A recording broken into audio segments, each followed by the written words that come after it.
imagine a world where almost 45 million people who are currently bedridden, currently dependent on loved ones, carers and support, no longer have to rely on them. A third of those people who've come in to see us have left with flickers of movement emerging in their fingers after just 4 hours. You are someone who has left your lane multiple times. Advice for others thinking, I've seen something over here, but it is very different to what I currently do.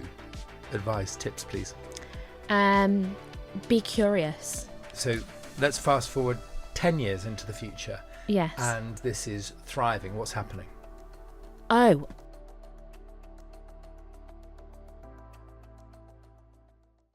Hello and welcome to Tomorrow, the Future Forum podcast. I'm Oli Barrett, and here at Future Forum, we are all about bringing people together to help them tell their stories and also to join dots across very different industries. So our guest today connects very different worlds, from health to science to design and rehabilitation. Someone that's blending wearable technology with recovery. She didn't set off to be an entrepreneur, but that is exactly what she has become. And she is now helping to change the lives of what we think will go on to be a very large number of people. She's the founder of KnitRegen. Welcome to Tomorrow, Dr. Laura Salisbury. Thank you, Ollie. Huge pleasure to be here and excited to talk about tomorrow. So give us a glimpse of the future as you see it, Laura. Paint us a picture of what will be possible. Well, imagine a world where almost 45 million people who are currently bedridden, currently dependent on loved ones, carers and support, no longer have to rely on them. They can get up, they can hold their cup of coffee again, they can hug a loved one, they can resume work, which they once took part in before. They can pursue the life that they wanted. They have a choice. That choice is given back to them. They're no longer restricted by disability and a limit in what they can access in healthcare and support. Right, so that is an incredibly powerful vision to start us off. When you talk about that 40 plus million, paint us more of a picture. Who are you talking about? And then we'll weave in how the company and what you're doing comes into that. Tell us who you're describing. Well, we're talking about there's 96 million people globally who have a brain injury. They live with the effect of that. And a substantial part of that population are people who've had a stroke. At the moment, currently how it stands, is that almost half of all stroke survivors live with an impairment which is not treated, and they are told, I'm sorry, you're no longer eligible for support. And they're put to one side. They're left to the ongoing huge amount of informal care that their family and friends give to them. They take time off work, and abandon their pursuit in life to be able to care for their loved one, of course, but also the social care system too. Those people are people who we believe do not necessarily need to be in that position, and we believe could have a much brighter future by their own choice of pursuing further treatment and support. Right. So we want to know what you're developing. Someone listening to this might say, okay, so Laura sounds to me, she's been introduced as a doctor, someone who's spent her career in healthcare. To what extent would they have got that right? No, absolutely wrong. Entirely wrong. I started my career in design and then material science and developing yarns and textile structures to generate energy, to harvest energy and to deliver energy to the body. Well, hang on a second. So this is already fashion meets science. So just take us back on that particular chapter. Fabric that generates energy. Where were you concocting these things? I was at the Royal College of Art, so I was lucky enough to be supported by a philanthropic organisation, the Stavros Niarchos Foundation, to pursue my doctoral research into how we can manipulate materials in the body to have a better and more giving prospect to health and to our well-being. So how can materials in the body do more for us? Do you say materials and the body or in the body? I'm just trying to understand. On and around, completely non-invasive. So we're not going in there, we're not prodding people with needles, we're no surgical procedure whatsoever. We are working with materials laying on the body and that sort of ecosystem between the material and the body and how those two interact. Well, I'm surrounded by rabbit holes here because I'm so intrigued by this. Give us an example of what material on the body could do to your health. Well, a lot of materials can monitor health through sweat, temperature, heart rate, and all of that. But for us, we were looking at how can materials do more than that? How can we actively change the way that our body responds to stimuli and for the betterment of health and well-being?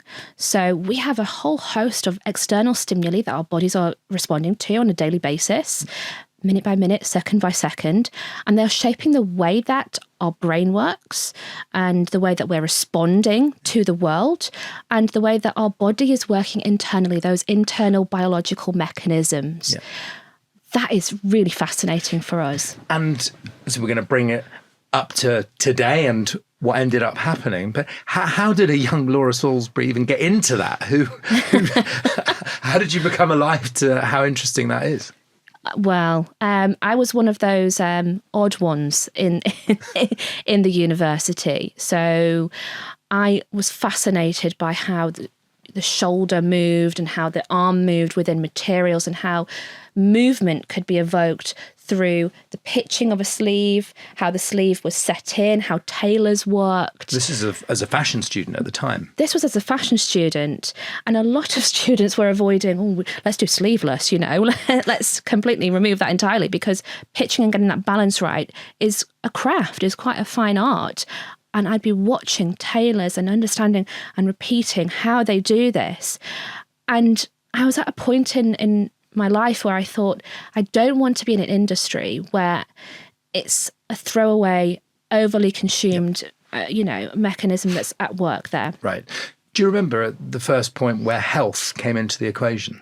Yes. So I was working on sleeves and garments as a fashion student back then.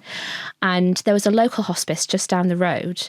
And they were asking for some support, asking for some help for people at the end of life who they really wanted to be able to have a garment that enabled them with very restricted levels of ability to dress into and out of, that was comfortable, that was stylish, that they could, be proud of and wear on a daily basis in the hospice. Yeah. And a couple of my colleagues on the course said, actually, Laura, why don't you do that? And I said, okay, but why don't we do that together? Mm-hmm. So we banded together and we adapted a pattern, which is, a sort of a paper trace of how you would make a garment. We adapted that for the hospice so that they could use it. And we happened to win that competition. Became sort of selected to work with a local industry partner called the Able label and supporting them with lower body garments because they were working with a lot of people with Parkinson's, arthritis and stroke. Yeah. And at that point, they were really struggling to find, well, how do people dress into trousers when they can't bend down, when they can't reach that, when they've got only use of one arm, And that became really fascinating for me. And I wanted to give back and do more with the work that I was doing. So I found almost my area, you know. And all of a sudden these worlds come together. The idea that what we wear can be inextricably linked with our bodies, our health as well. But then that approach from the hospice at the time, fast forward, the solution you're creating today is very different, but it is also very related. It's not clothing in the traditional sense. Paint us the picture. So at that point, I was thinking, great, we can learn a lot about how people interact with clothing on their body, and in particular the hand and the arm and the upper limb. But I thought I need to know more. I was curious. I wanted to know, well, what actually happens biologically, functionally, to the upper limb after a brain injury, after a stroke, or with people who have arthritis, Parkinson's and stroke. And I became almost obsessed with this. And I was reading journal articles and almost abandoned my pattern making work just to read all about this area. And I wanted to know, how can I help? But more. I wanted to do more. I wanted to give back and do more for these people. It really struck a chord to me. There was nothing there. They were totally abandoned, and I thought, gosh, there really needs to be something. So I ended up in the basement lecture theatre at UCL in Queen's Square, hiding in the back. I think I was the only designer in the room at that time. And they had amazing speakers from international organisations come along and talk about what's going on, the latest in neurology and in particular upper limb rehabilitation. I shadowed the work of Professor Nick Ward at his clinic in Queen's Square as well. And I talked a little bit to him about the work I was doing with fastenings at the time, just because I was obsessed with dexterity. And he said, oh, you'll have to come along and tell us about this. I didn't. I held back, I read more, and I listened more to what was going on. And then I met this amazing neuroscientist who I would say is world leading, absolute top tier, and incredibly humble as well, Professor Stuart Baker. Now, he was doing a lot of work at the time in many different sectors, but in stroke as well. And he found that there was a particular response that was happening to a sound that was delivered by a piece of hospital equipment. And this was firing cells in what we call the reticular formation, so around the brainstem, this area sort of, sending it to areas of the brain which control movement and function in the hand and the fingers. And this sound and response, was this deliberate or had it just been observed almost as coincidence? Almost as coincidence. So, it was a huge piece of a hospital equipment. You can't transport that. It's incredibly heavy. Something was happening. Something was happening. But this was a signal from the brainstem to the brain. You still need to connect the rest of the signal from the area of the paralysed area, the hand, the fingers, to the brainstem. And a lot of things on the market were doing that. So electrical stimulation, for example, sends some great signals to the spinal cord, brainstem. But in this particular group of people who we're looking at, who cannot regain movement in their hand and their arm, the signal stops there. So just so I understand the chain reaction as a non-scientist, yes. Sound occurs, triggers a signal in the brain. And in some scenarios, one would hope triggers a physical movement. And you're saying there's a blockage there because that signal doesn't get passed on. Yes, so if you imagine it, I like to imagine it as a motorway. You have two motorways. Let's call it the M1 and the M6. The M6 is the typical motorway which connects the hand and the fingers to the brain for movement. Now, after stroke, that's damaged. And it can be severely damaged. And there's no signals travelling there at all. So your car just can't get past the roadworks. The M1 is an alternative pathway. Little was known about this pathway.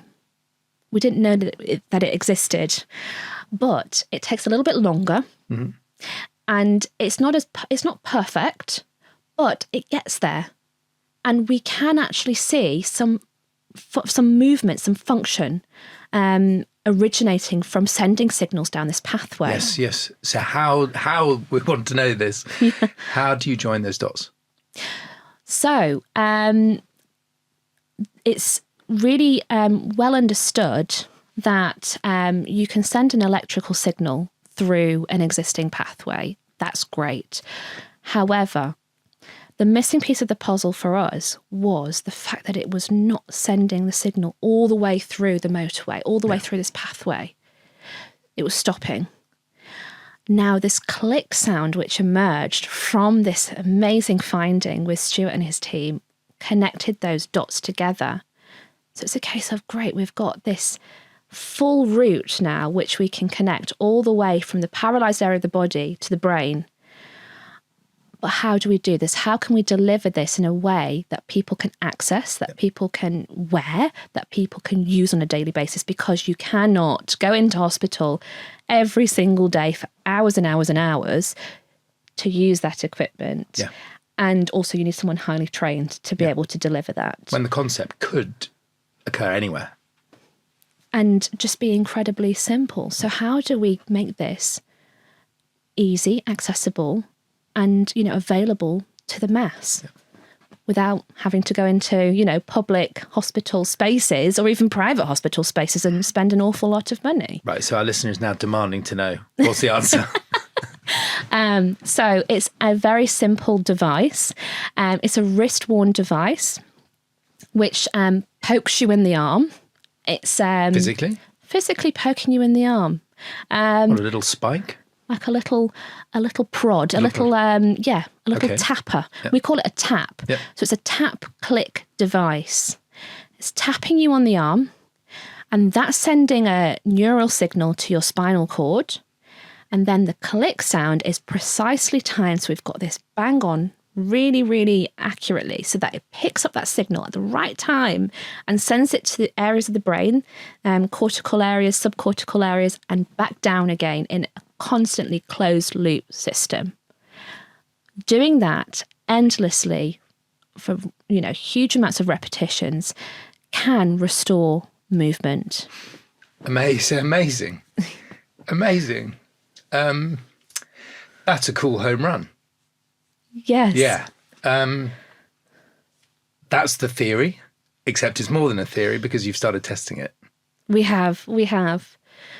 So we reached out to a charity called Different Strokes, and they're a charity that's run by stroke survivors for stroke survivors. They're incredible. And they helped us to find people who can come along and test this. We've worked with people who've had a stroke just 6 months ago, all the way up to 40 plus years ago. And a third of those people who've come in to see us have left with flickers of movement emerging in their fingers after just 4 hours. Wow, where they hadn't had any? Yes. Amazing. So this is life-changing stuff. What stage, I'm going to get suddenly practical from something that I'm finding very powerful. What stage are you at and what's next? So we've done a pilot clinical study. Yeah.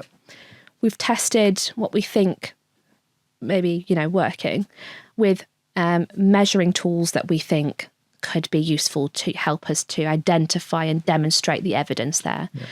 Yeah. We've learned a huge amount from that. And now we're refining that. So our next step is we think we can do better.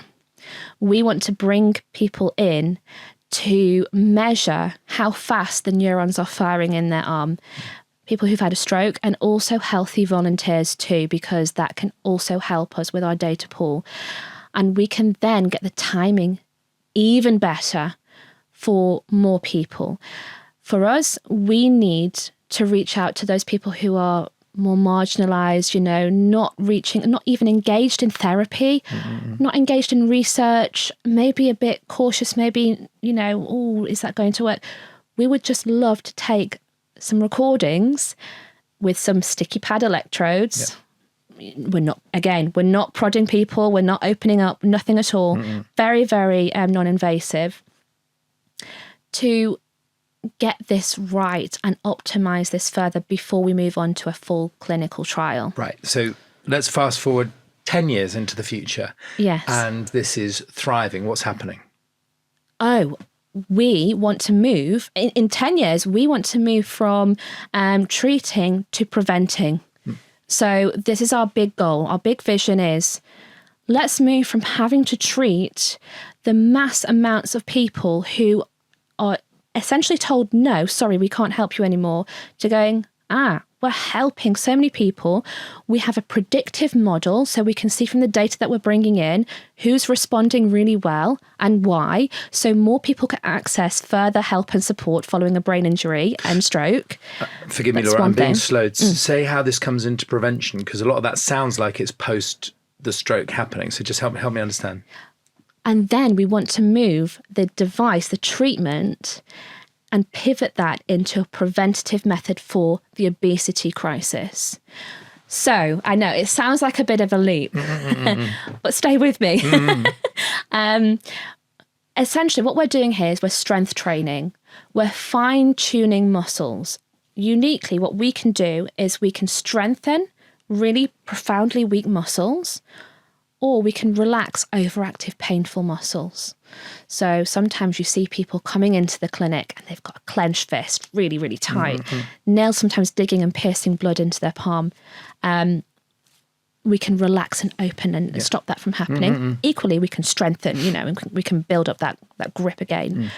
Well, if we can help improve how muscles work with, increased muscle tone and reducing that muscle wastage, think about it in a way where people who are unable to exercise, for whatever reason that may be, either it's too costly, or they're too busy, or they're highly fatigued and there's some other ailment which is preventing them from doing that. How can we use materials on the body to prime and improve the way that muscles work so that we support an increase in metabolic rate, circulation, and ultimately a healthy weight? And your vision of that, Laura, does that remain a wearable? Are you back into your clothing background there?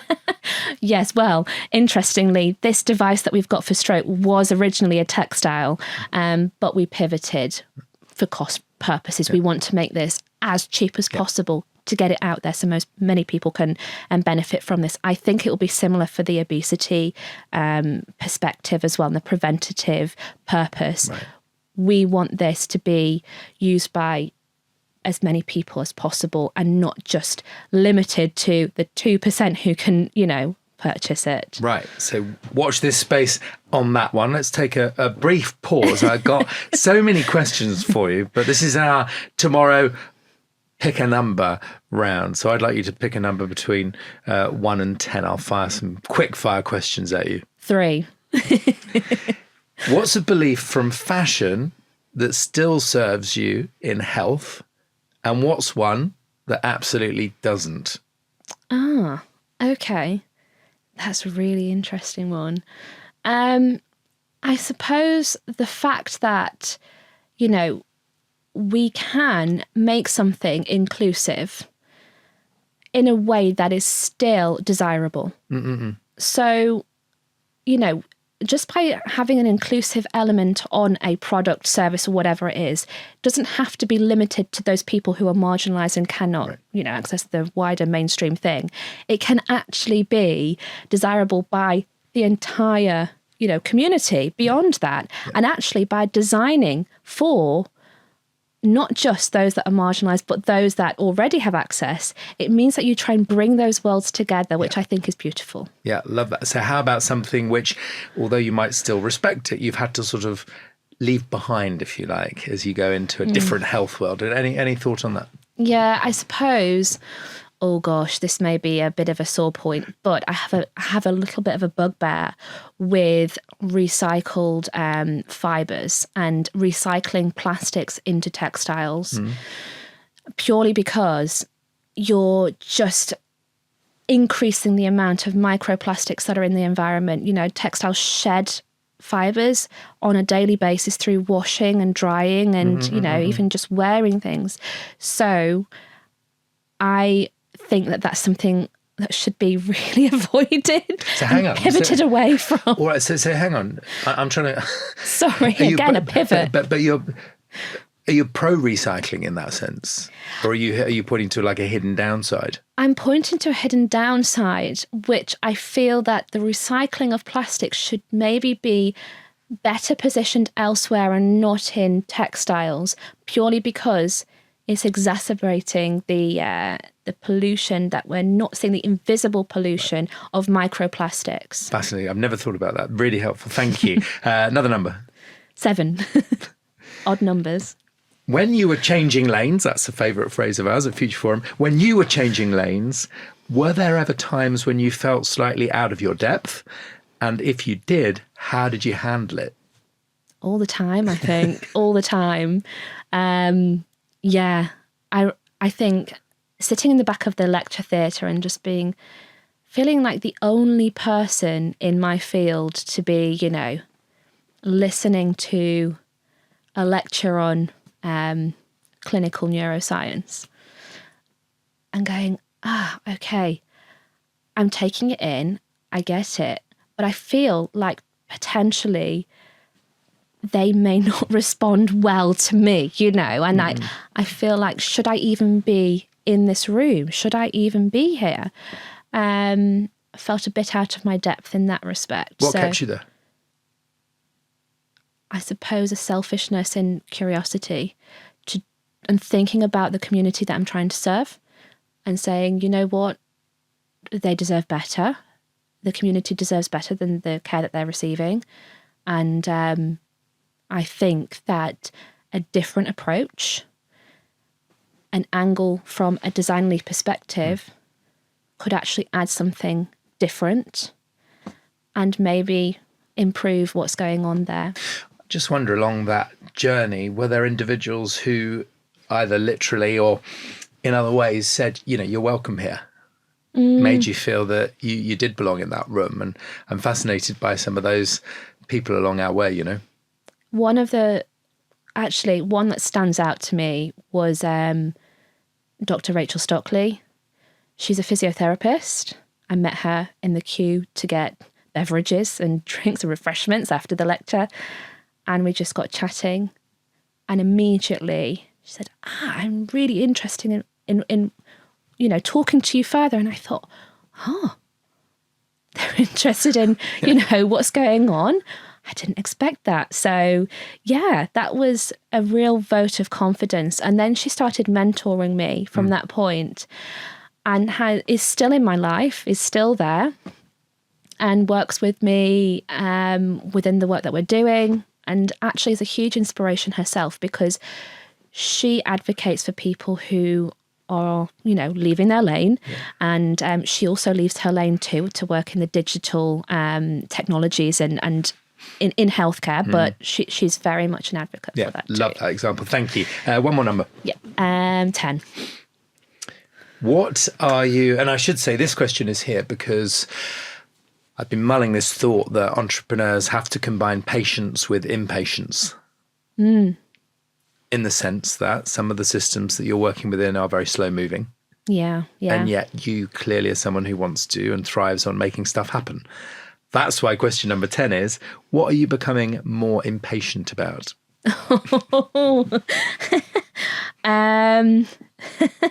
I suppose getting approvals to run with a study.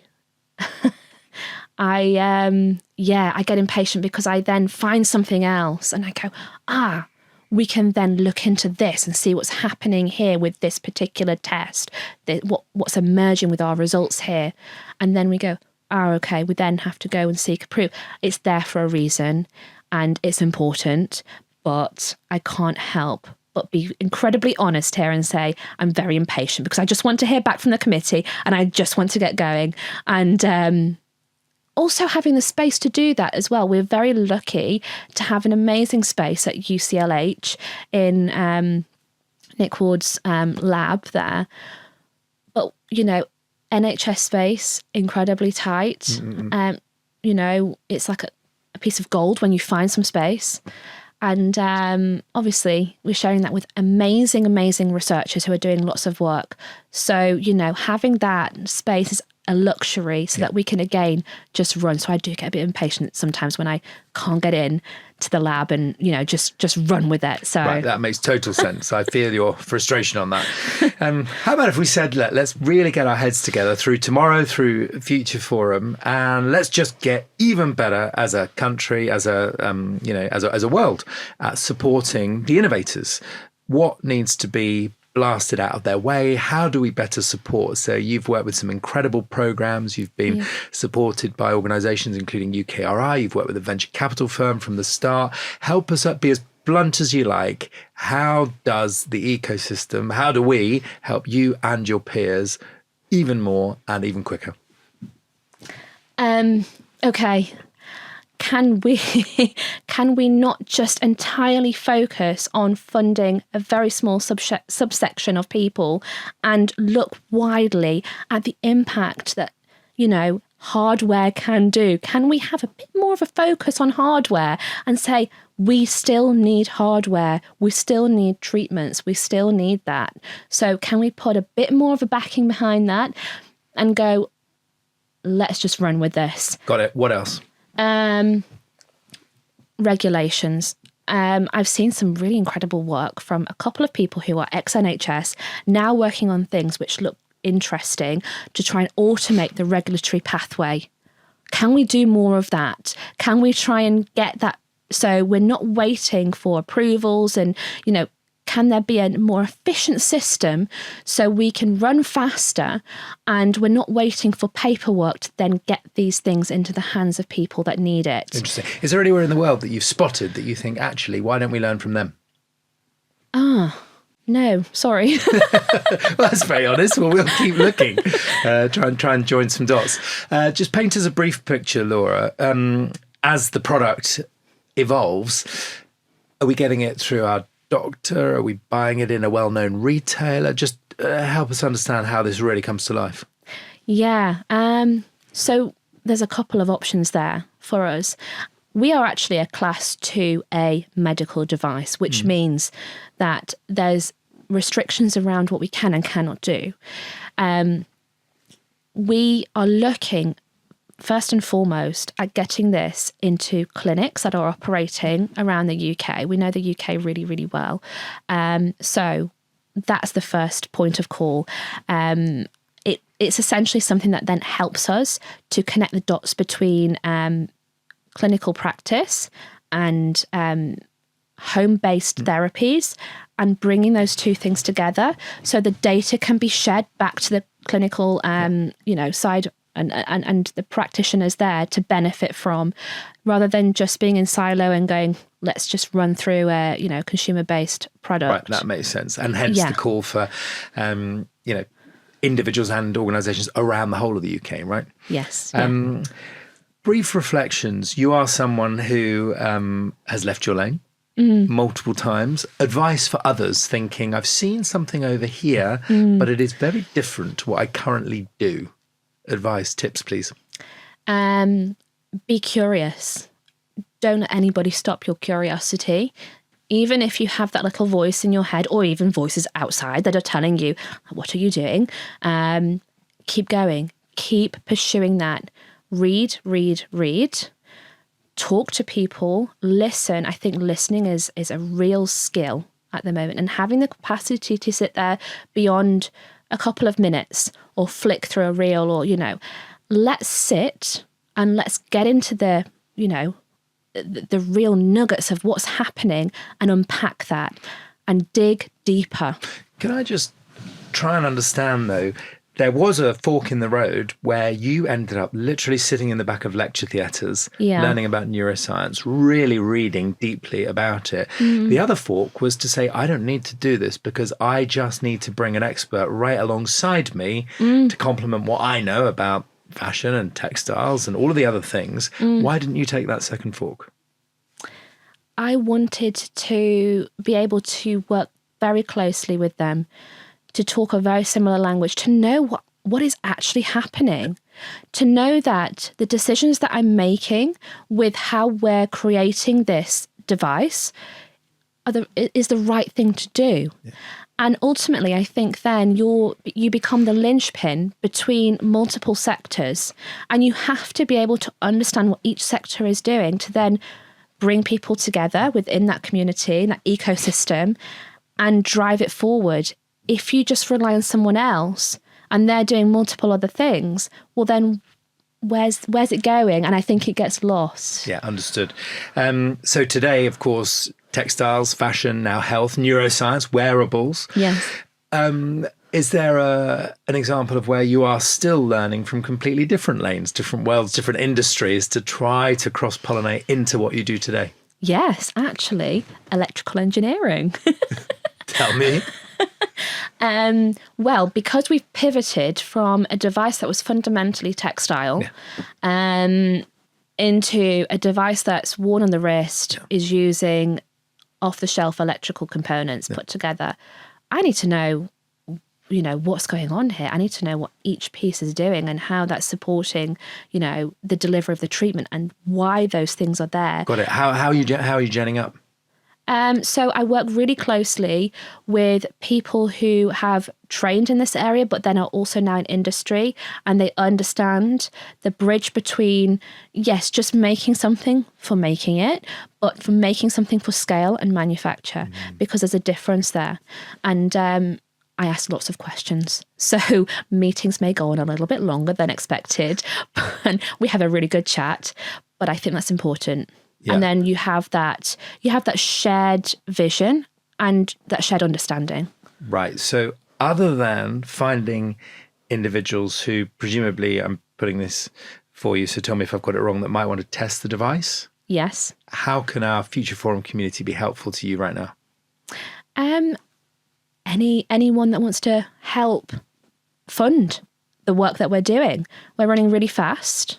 We've got some amazing funders on board, but we can run faster. Yeah.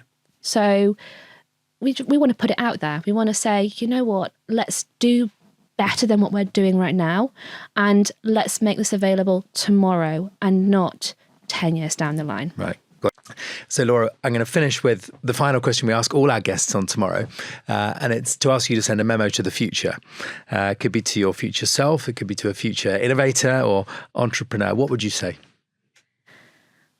I'd say, let's look ahead of the game.